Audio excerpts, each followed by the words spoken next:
Ya, halo teman-teman.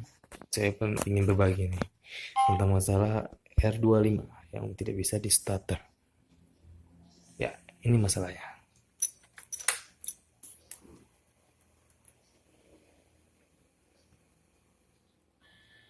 Mungkin Anda pernah mengalami kejadian begini.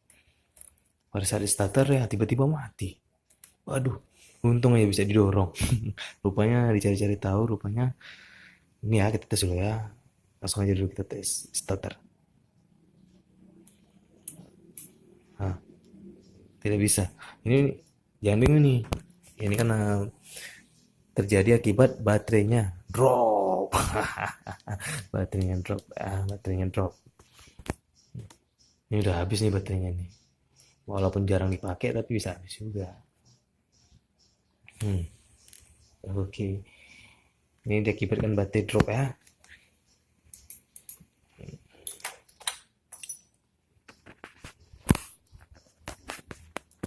Oke, coba kita tes lagi teman-teman ya.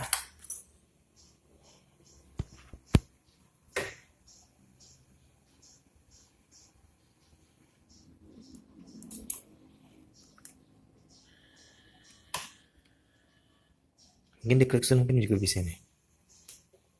Waduh, suara klaksonnya pasti kalau dengar pasti. Nah, nggak baterai drop.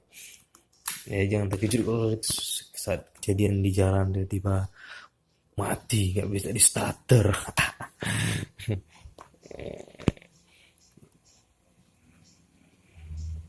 Ya mungkin bisa beli baterai. Oke, ya mungkin ini review R25 saya yang pertama. Mudah-mudahan kalau ada kekurangan tolong maaf ya.